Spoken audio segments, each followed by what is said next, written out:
There we go. Thank you, Doug. I'm going to spotlight myself here and get off of you. Welcome to another in a series of monthly program meetings sponsored by the Woods and Wetlands group of the Illinois Sierra Club. My name is Rosemary Heilman, and I will be your host this evening. These monthly programs feature speakers on a variety of topics relating to our environment, stewardship, wildlife, nature, public policy, and anything that relates to outdoor activities like hiking and canoeing. All our online meetings are free and open to the public, but registration is required. You'll find us online at 7 p.m. on the second Sunday of every month. In a minute, we'll hear from our featured speaker for August, Gerri Songer, a member of Woods and Wetlands Group. First, a couple of announcements. As Doug said, we are recording this so that you can watch it in the future. Turn off your camera if you don't wish to appear on the video. Linda will send out the YouTube address for the program later this week if you wish to watch it again or share it with your friends. Before we begin, make sure you are muted. Be sure to mark your calendar and register soon for our September Sunday Speaker Series. We are welcoming Diane Rosenberg of the Lake County Audubon Society to address bird migration. Finally, please feel free to ask any questions of our speaker this evening by using the chat room at the bottom of your screen. We will select questions afterward and direct them to the speaker. So now I'd like to introduce our speaker for this evening. Gerri Songer began speaking out at village board meetings in May of 2014 in her hometown after seeing an increased presence of trains at all hours of the day and night, and demanded public transparency. Through public records, she learned these trains were transporting toxic, hazardous, and explosive substances, and her research showed that many such trains have met with accidents and created hazardous runoff.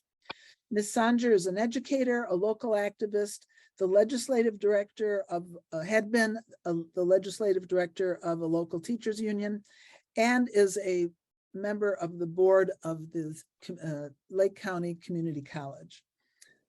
Her experiences in civic participation and environmental concern have inspired her to teach high school students how to become participants in their democracy and advocate for public health and safety at the high school where she teaches.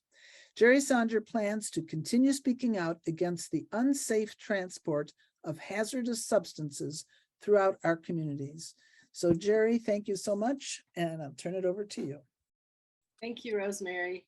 I should mention that I'm not speaking on behalf of the local union. I'm not speaking on behalf of College of Lake County.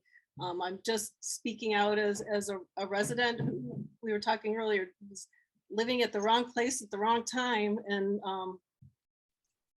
asked probably the right question. Why are there so many trains when there didn't used to be? I'm gonna share my screen with you here.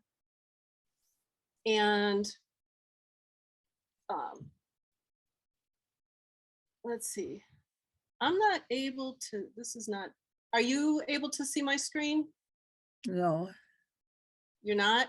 No. Hang on, let me see if I can fix this.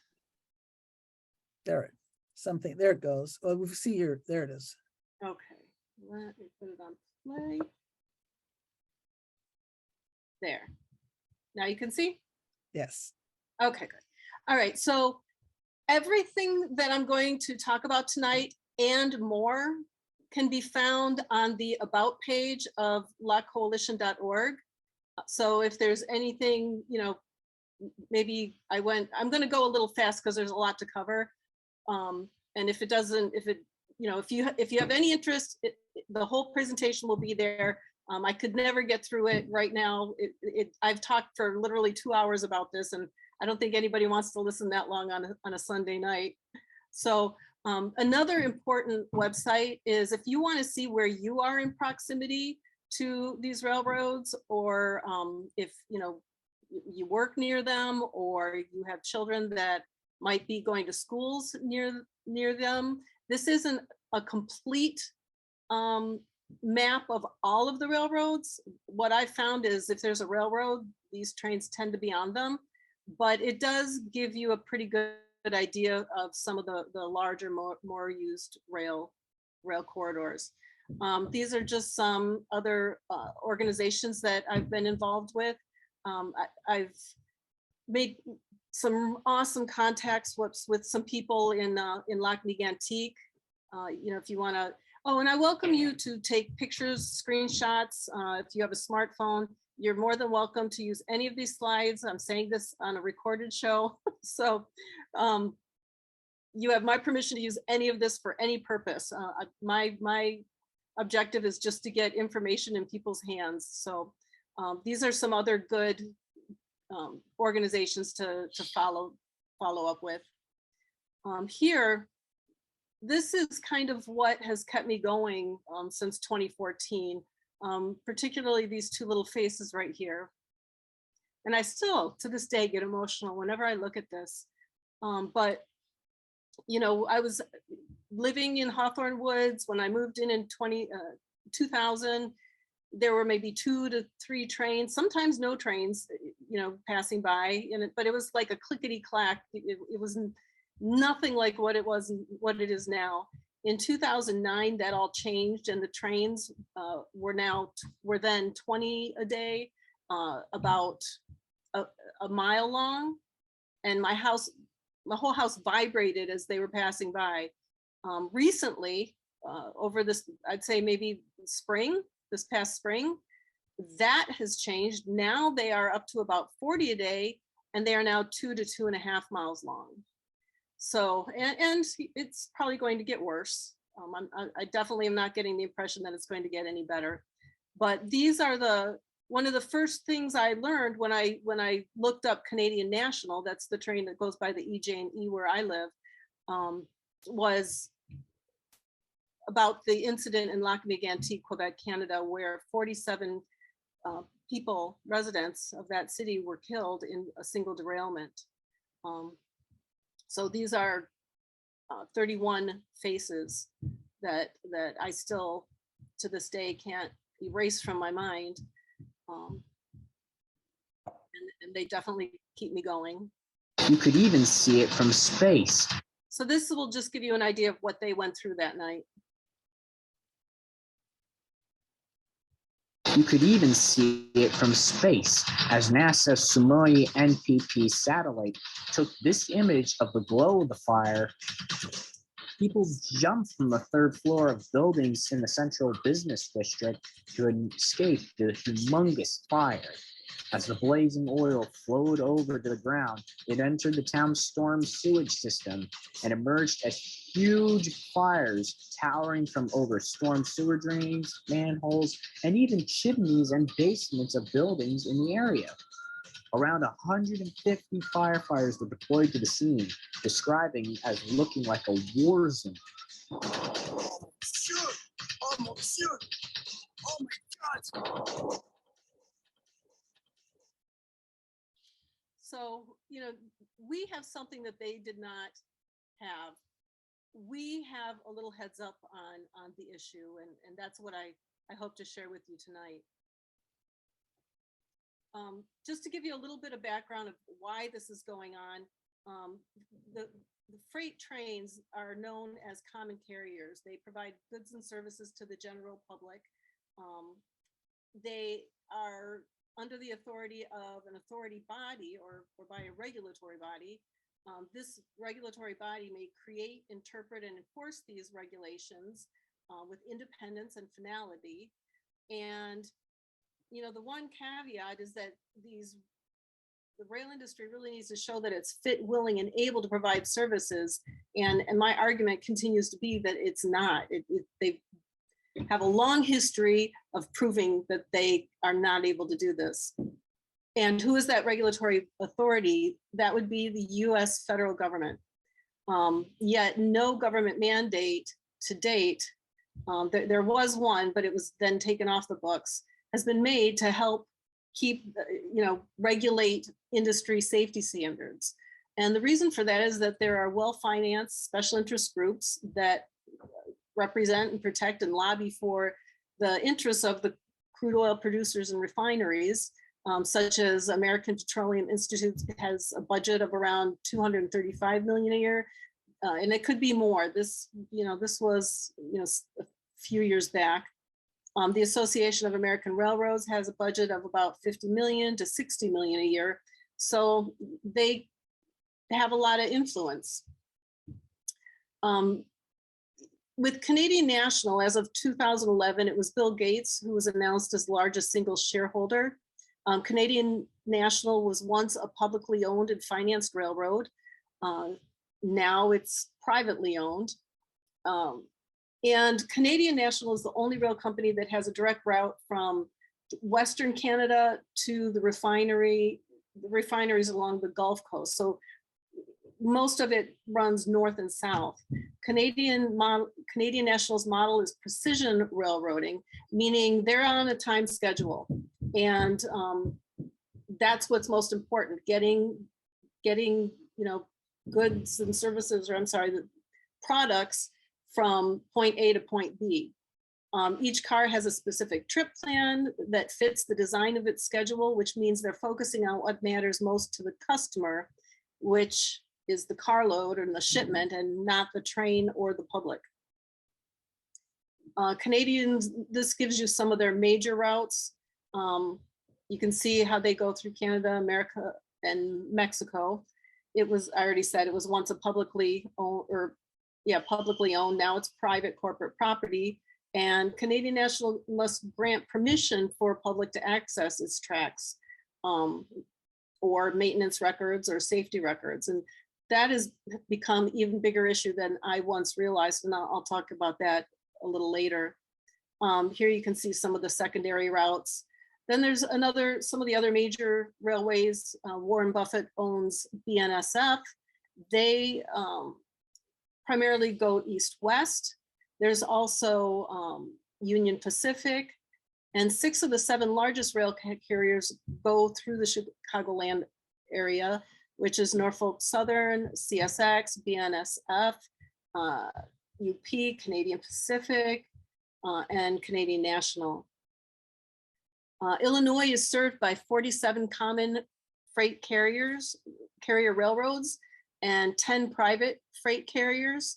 There's 25 major junctions where trains headed in different directions on different railroads regularly meet, which are even more dangerous. Additionally, there's 760 passenger trains that pass through the region each day. So there's a lot of wear and tear on these rail corridors. The volume of cargo transported by rail to, from, or through Chicago is forecast to increase nearly 150% between the years 2010 and 2040. And you can see here, we are the largest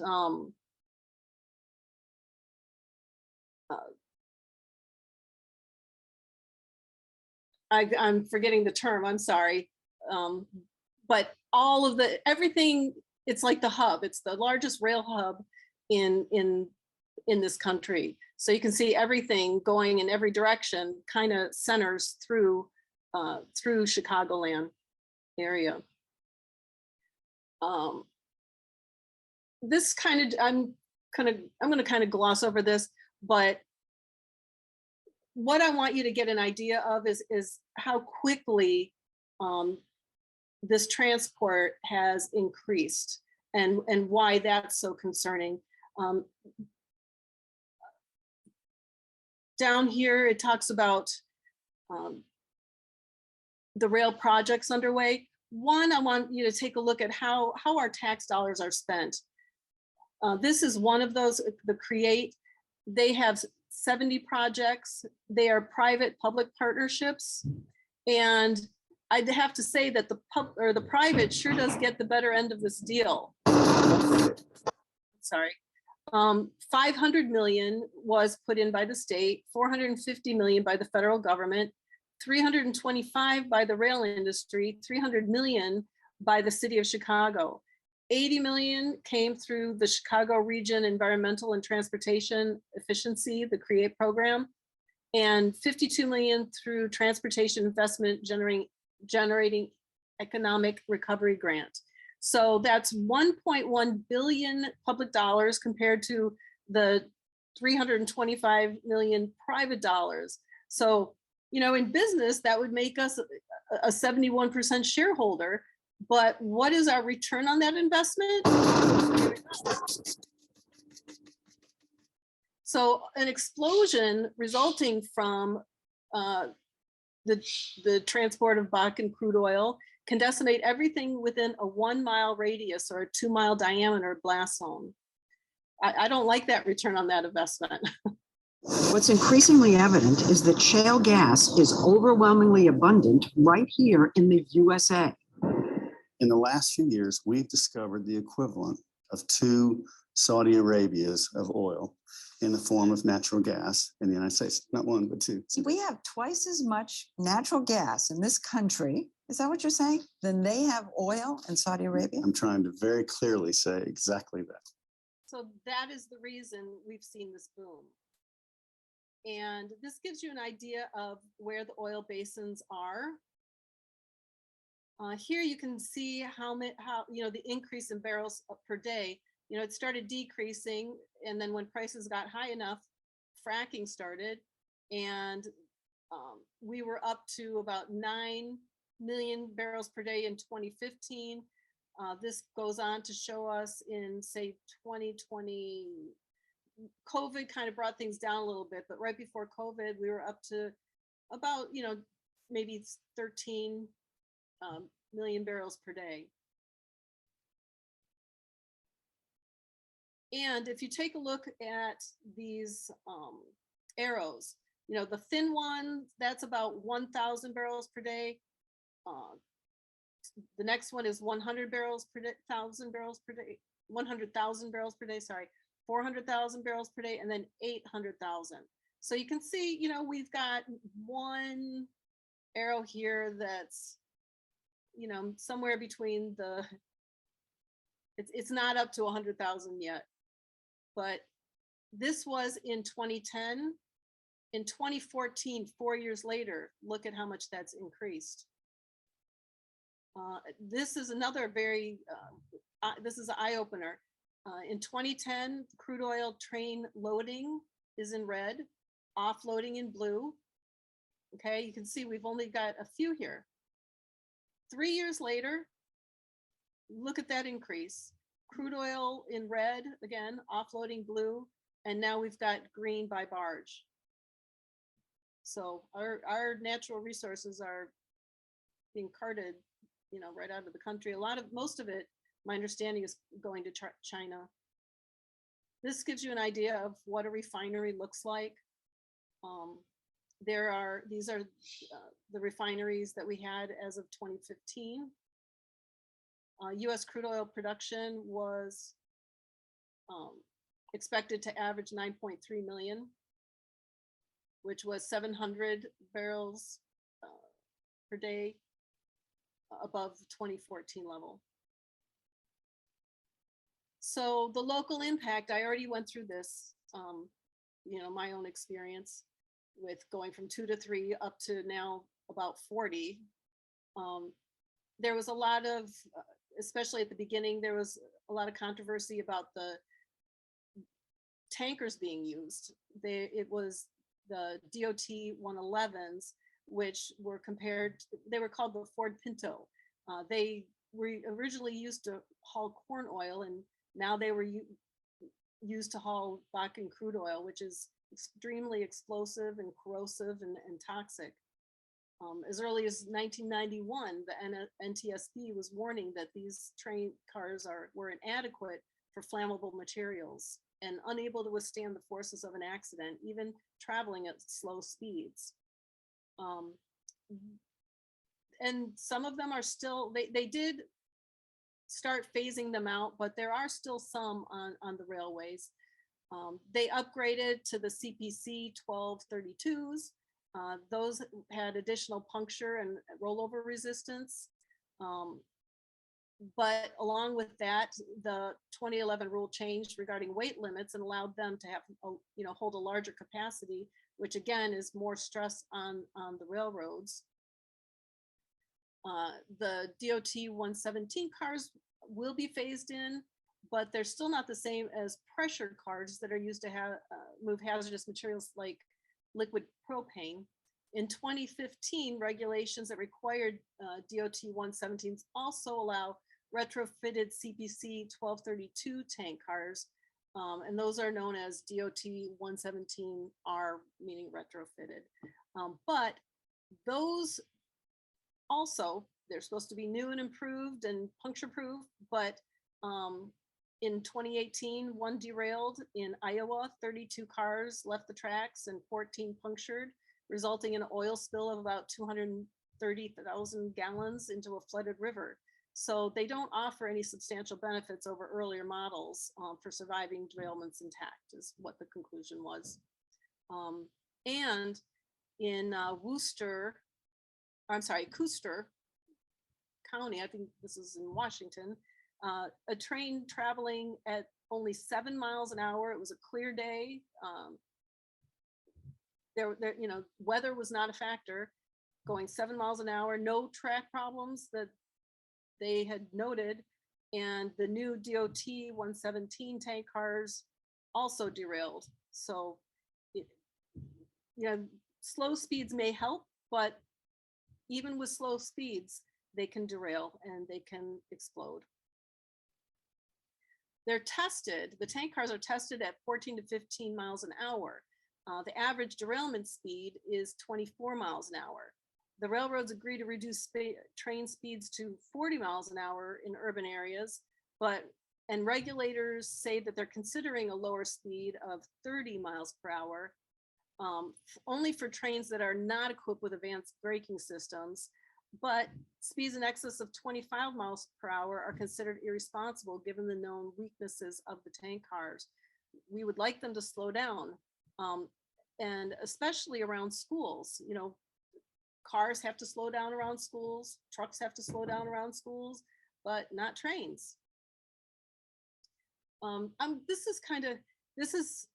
Again, they could make these safer, but they continue to choose not to. Another way they can do that is with the ECP, electronically controlled pneumatic braking systems.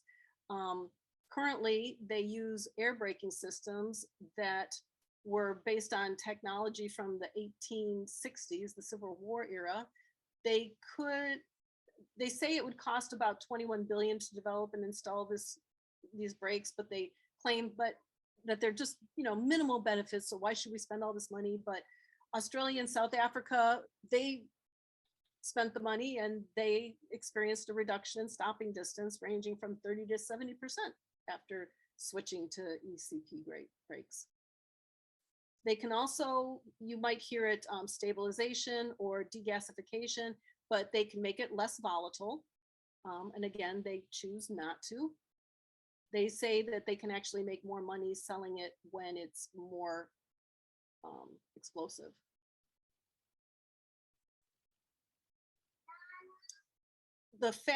Honey, I'm in a meeting, baby. Sorry.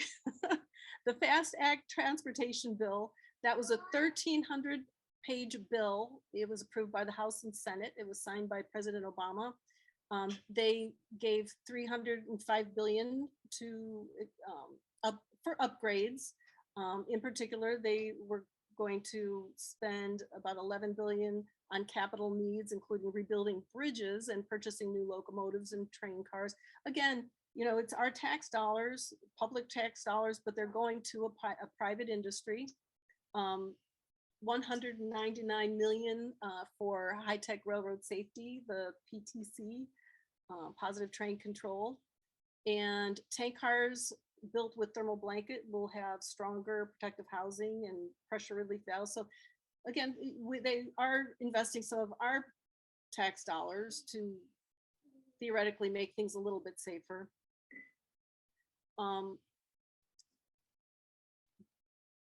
Canadian National,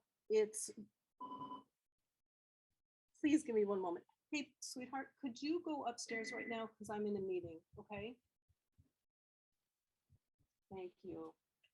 You gotta love Zoom. You never know what's gonna happen.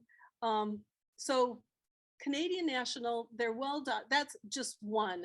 I'd have to say all of the rail industry is well documented for having spills and hazards, spills of hazardous substances. Right here, I tried to show people this before, but it didn't come up. But on my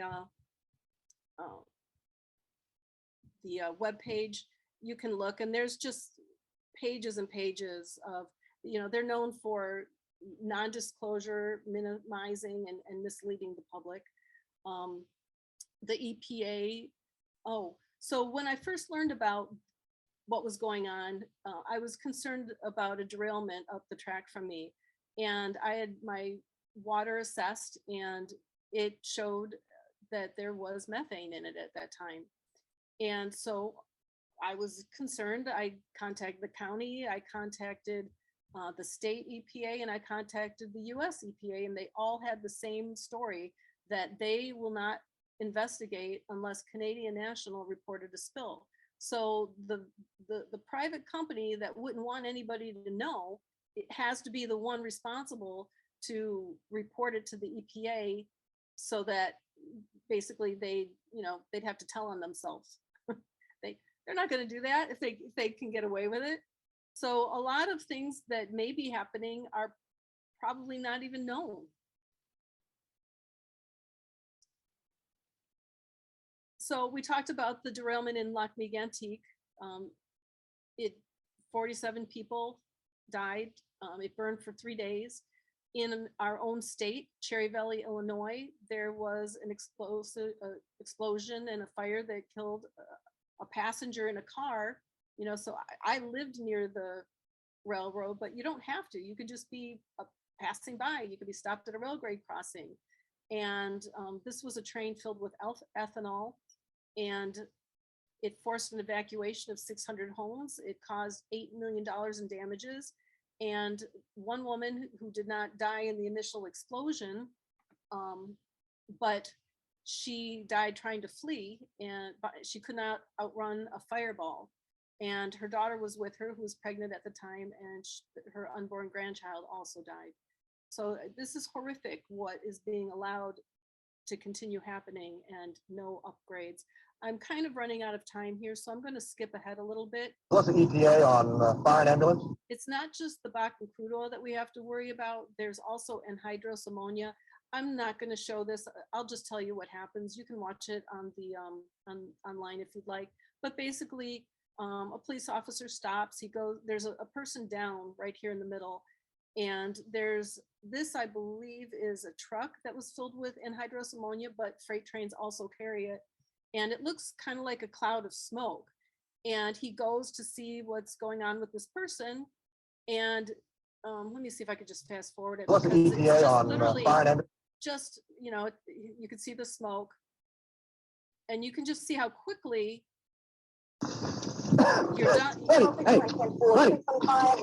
Quickly to catch you.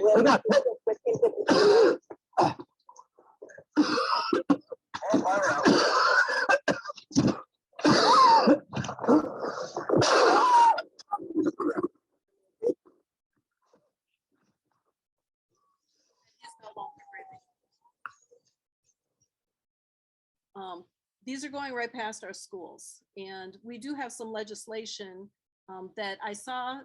Nicole Salisbury is online with us. She is a rock star lobbyist in Springfield, and she's been working with some of our elected officials, and we're trying to get school personnel involved in emergency response plans that are specific to some of these hazardous substances.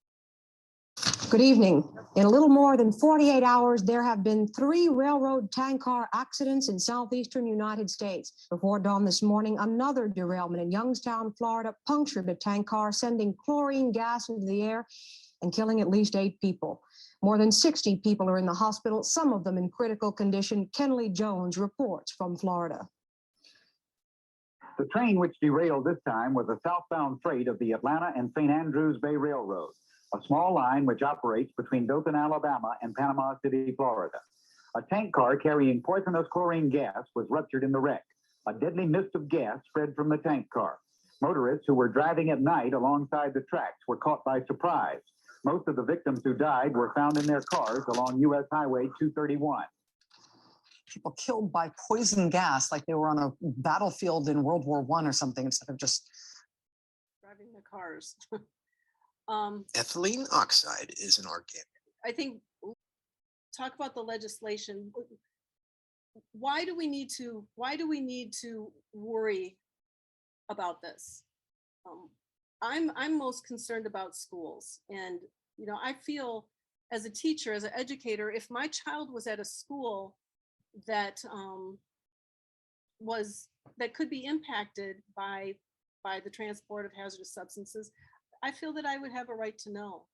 And right now there are, especially through Chicagoland, there are I want to say millions of kids attending schools where parents have no idea that their children are at risk. So please talk to your elected officials and ask them. We have a bill that's currently, we're hoping to get out of session maybe after the election. It's House Bill 1542, I believe. I'll include all that information on the video when that link goes out. But I'm going to apologize, but I'm going to open it up to some questions, and hopefully some of this can, if you have any questions that I didn't highlight, maybe we can touch on that with Q&A. And I'm going to try to get this back up and working. I don't know why it just shut down on me, but I do apologize for that. Well, Gerri, while you're working on that, Robin had asked early on when you first were talking about what is driving the bigger surge now. And I think, Robin, Gerri pretty much answered that as she was giving all the figures for the increased production of oil and shale oil and so forth. So I'm assuming that you answered Robin's question. If not, Robin, submit again. Linda, it sounds like she answered this too. It doesn't sound like there are, but Linda wants to know, are any communities developing programs for their schools?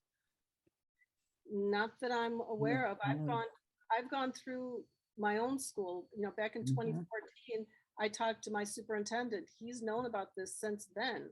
And I've talked to, the board trustees. I even went to my union, and their response is, Gerri, when's the last time you heard of a train derailing, or I'm sorry, a school exploding? And I said, well, I can tell you of several, at least 6 derailments in my own area. There was one down the tracks from me in Mundelein. There were 2 in Northbrook at the same location where a bridge collapsed. They didn't fix it right the first time. They still left it in crumbling condition. And a couple was killed when it collapsed the following year. There was one in most recent one was in Lake Forest, and that consisted of some of those DOT 111 tank cars, and then there were 2 in Buffalo Grove. So, I'm very concerned about this, but they don't seem to, what my local president said was, we're just not proactive in this sort of thing. And the legislative director in Springfield said, this is of your union you're talking about. Yeah, that basically there are certain channels that you got to go through, and I guess my bringing it to their attention, they at least had that conversation with me. But I asked, I would just like to present the issue so that you have a full understanding of what you're not acting on. And they would not entertain a meeting. So we just didn't get very far with that. So, they do know. We did have a conversation with, I've been in touch with Dan Eder, who's been very helpful, and he does care a great deal about safety in general. And he definitely gave this his full attention. And I talked to somebody over at in McHenry County, the local emergency planning commissions. And their problem is like in Lake County, there's only 2 to 3 people who are employed working on this. In McHenry County, there's 4. They said it would take a team of about 8 people, probably at least 2 years to identify all of the schools that could be impacted, and then to try to develop, specific emergency response plans. And then once you do have a school identified, then it's not a matter of just finding one place. It's going to depend on which way the wind blows. So you need to have a safe place, north, south, east, and west. And that's going to take a lot of, work to set that up. So, one thing that we need to, work on with this legislation is getting them some help. So, there's a couple of issues. One, I don't feel like this is my own personal opinion, but I don't feel that schools will be responsive unless they need to be, or they're mandated to be. There may be some here and there, but overall, I just that's not been my experience. And then the people who do need to be working on this, they need help, they need support, they need funding. So. You mean the emergency, yes. What are they called? The emergency management departments of the various county. Yeah. Yes. The response teams. Yeah, the LEPC, it's the Lake County Emergency Planning Commission. So, but they're just planning for a response. They're not planning for anything preventive. Yes, that's So correct. that's what to do when the bomb goes off, is what that is. All right, John Salazny says, before COVID, New York was doing safety checks on the rail lines carrying the bomb trains, with hundreds of deficiencies noted and quote unquote corrected. Since we can't stop interstate commerce, can we slow down the hazardous materials by getting states to do similar safety checks? Fritz Edler was on. Fritz. He's still on there. Maybe Fritz has an answer to this. Yeah, he might be able to better answer that one. Why don't you introduce him a little bit first to everybody? Well, can you hear me, Fritz? I can. You know what? I'll bet you I have his bio. Let's see. You probably do. I might have it on this sheet where I had yours. Yes, he works with Railroad Workers United. 40-year veteran railroader, retired, special representative for Railroad Workers United, and chair of the Harding-Labrie Defense Committee. So that's Fritz Edler. I caught you off guard, sorry. Yeah, well, you know what, Gerri, every time I've ever been in a presentation you've made, you've always done your homework, which you were supposed to do, and you do it so well in every case. And you have made the case here for the people who've had a chance to watch this, to the specifics. I mean, okay, first of all, I have to say this, as a railroader, as person who is pro railroad, and we think the railroads are key to the economy, to the society. We have the biggest network in the world. We want to see that it's used properly. We want to see that it's used safely. And there are, unfortunately, substances that have to get transported. And we think that there are ways, for the most part, and there's probably exceptions, but there are ways that we can transport most of these things in a safe way, but not the way they're being done at the present. And you've underscored that very well. So there's two things I think that I would like to say that have changed. They've changed within less than 10 years, I think, maybe a little more than that. One is that we're having an unprecedented kind of cargo, a cargo that has not been transported anywhere before, in particular the volatile crudes. This is not just regular old petroleum that we've moved around the country for 150 years. This is a brand new thing, and you underscored very well what the problems with that are. The other is the unprecedented lengths, the unprecedented ways that the technologies that they're using. And what it really amounts to is that there's been a change in who's in charge of these things. And increasingly, the Class 1 railroads are hedge funds with a side business in transportation, meaning that it's, all about a economic question rather than the utility and they're perfectly willing, as you know, to play the common carrier card in any policy setting that they have to, in order to use it as an excuse primarily to say, well, we have no choice about this. We have to take volatile crude through your community or whatever it is because we're a common carrier. But in fact, and the Lac-Mégantic wreck, which you pointed to, is one of the great examples of this. They don't do their preparations. They don't do the necessary stuff. So I don't know if I've answered your folks' questions. I don't want to. Your presentation is wonderful, and I'd like to hear the rest of what you have to say. But if there are questions I can answer, I'm here.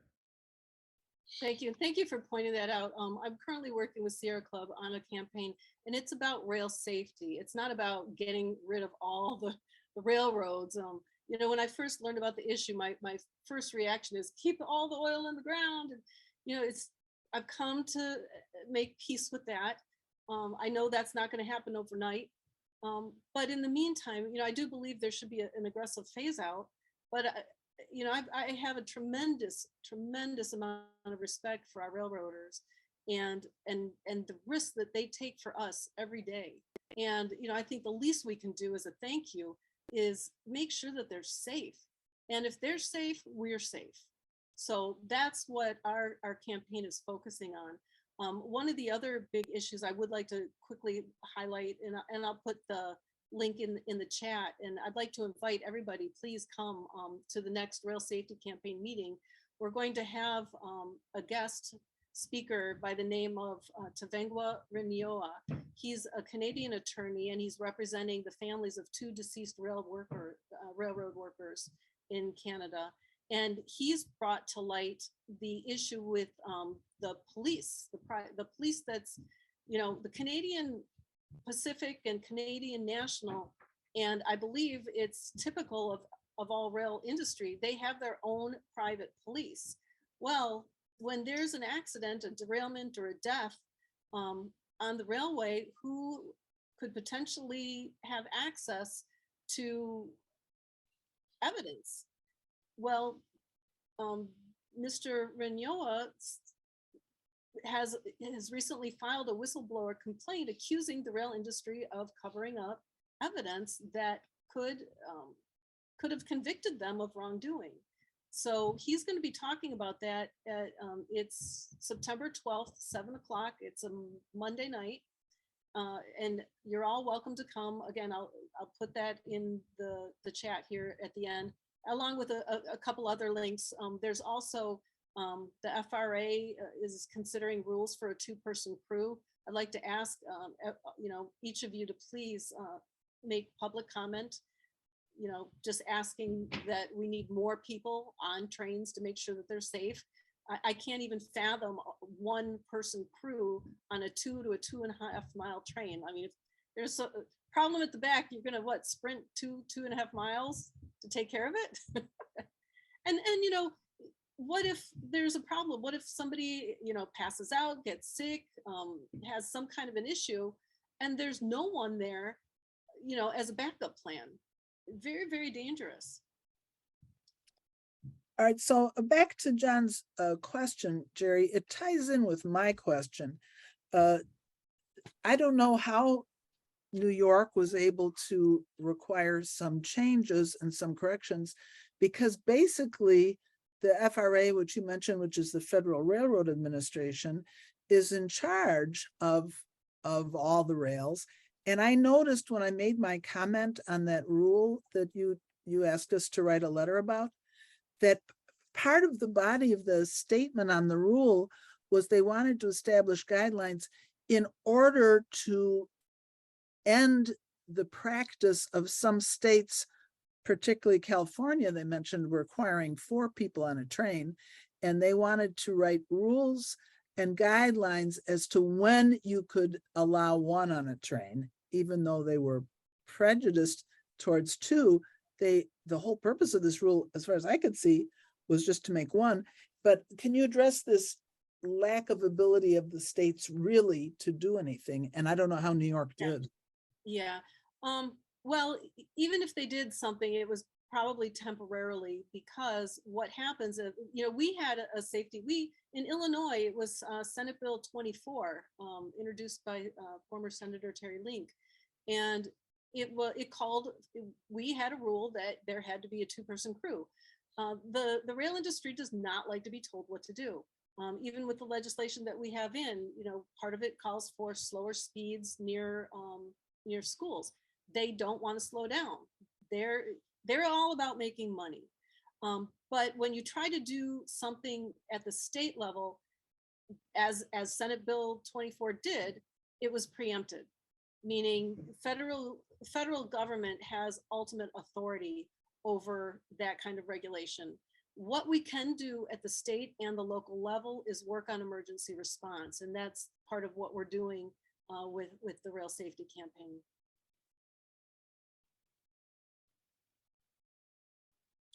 Did I answer it? Well, it's a start. It's such a big subject. I don't see any other. Oh, here we go. John has another one.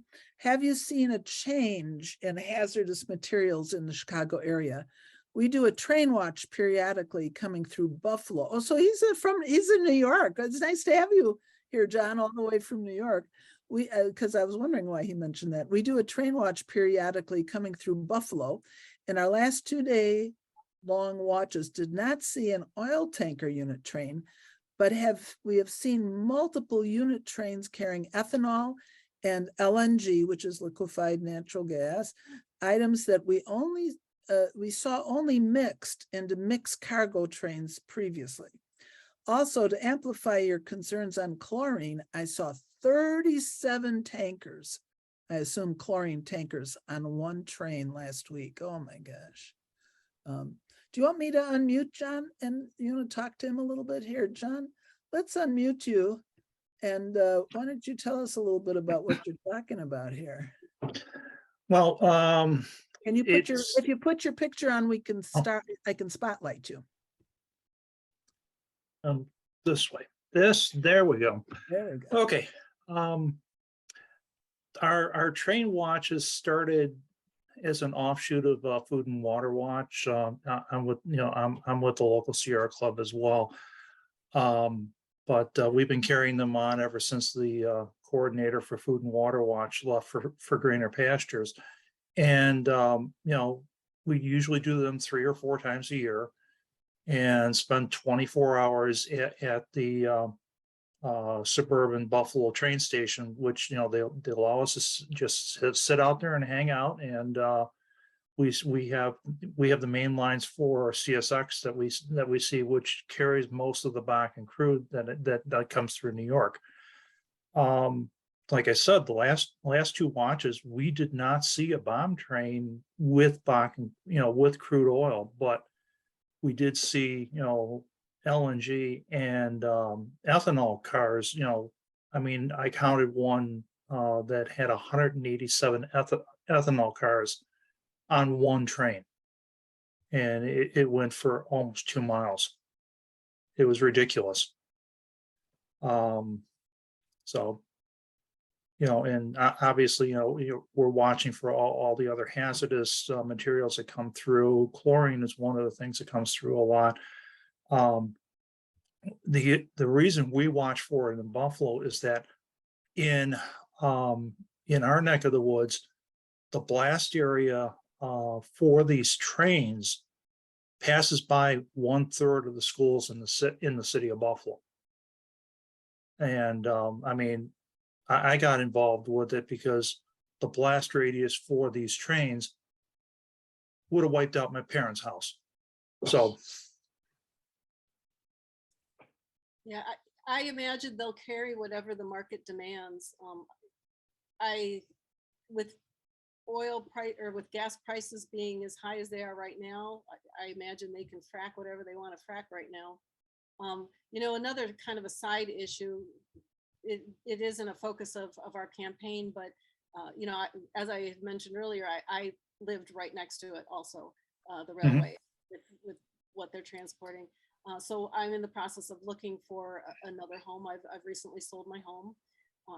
It scared the living daylights out of my grandson, who was labeled, he was diagnosed with autism, and loud noises terrify him.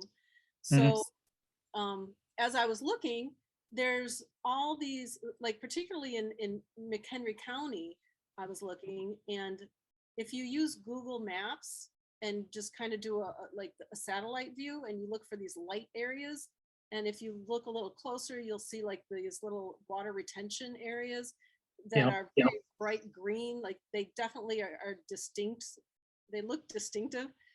It's frac sand mining. Well, that is silica sand is a carcinogen. It can blow for up to 20 miles.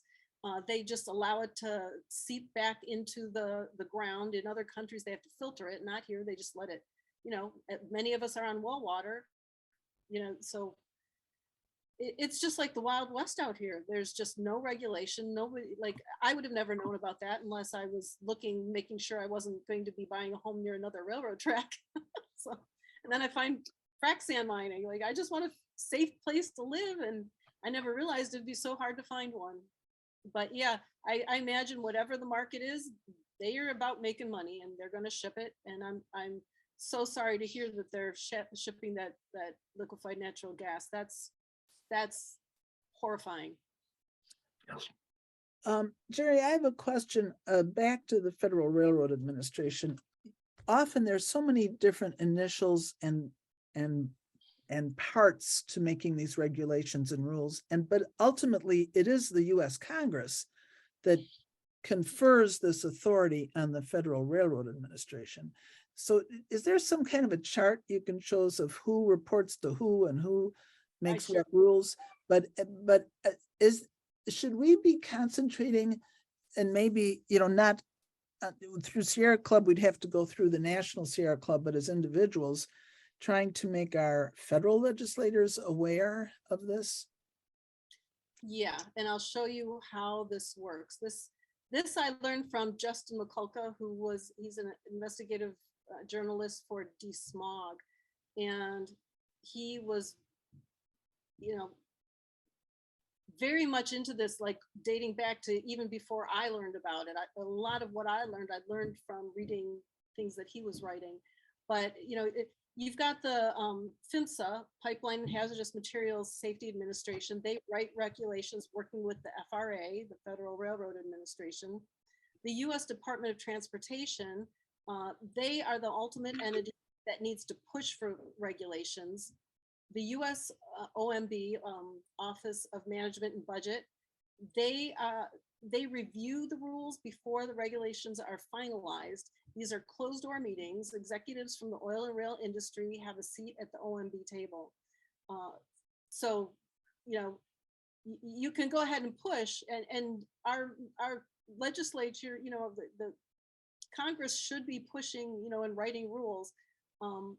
But it also, even after they do so, it has to go through this process of these boards that are probably handpicked, and you got to get it passed. And then the final office would be the Office of Information and Regulatory Affairs. They review and they finalize the regulation. So we would need to follow it all the way up.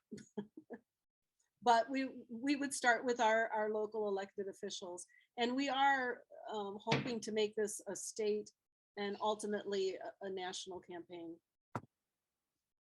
Thank you. All right, let's see if we have any more questions. It's 7:57, and I'm going to save the chat here. I see there are a lot of links. So I think anyone can save the chat, right, Doug? And so if there are no further questions, I'll be happy to close up. Now, let me find the script here that Linda so kindly sent to me. I've been Okay. Well, Rosemary, yes, Jim. I'm sorry to interrupt you. No, interrupt away. But I've got a scratchy voice, but I want to say that we will be sending out a copy of this, a link to the presentation, and also information that you can search and find and request and write in that same missive. That's it. Excellent. Thank you. And so in closing, this program has been another, and I want you to hold up that book in a minute, so I'm going to keep the spotlight on you. This program has been another in a series of popular family-oriented events that explore the environmental history, opportunities for fun, and challenges of the land we call home. These monthly programs are sponsored by Woods and Wetlands Group of the local Lake County and Environs group affiliated with the Illinois chapter of the Sierra Club. You find us here at 7 p.m. on the second Sunday evening of every month. Coming up in September, we are looking forward to welcoming Diane Rosenberg of the Lake County Audubon Society, who will explain how bird migration connects the world. Diane's talk will come in time for the elusive flocks that fill our skies in the autumn.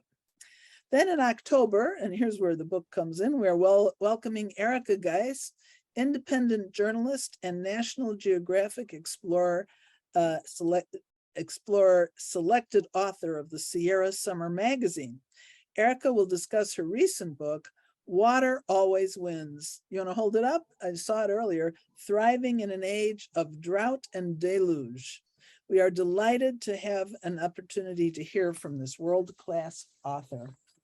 So to become a member of the Sierra Club, there it is. If you live in Lake County, Illinois, or our territory also covers a few suburbs in Cook and McHenry counties of the Woods and Wetlands Group, just go to sierraclub.org, click on the join button over to the right on the home page. Your zip code will automatically assign you to Woods and Wetlands, or if you live elsewhere, to another group, and you can always ask to be changed. And we hope that you do get involved, and we look forward to seeing you in September.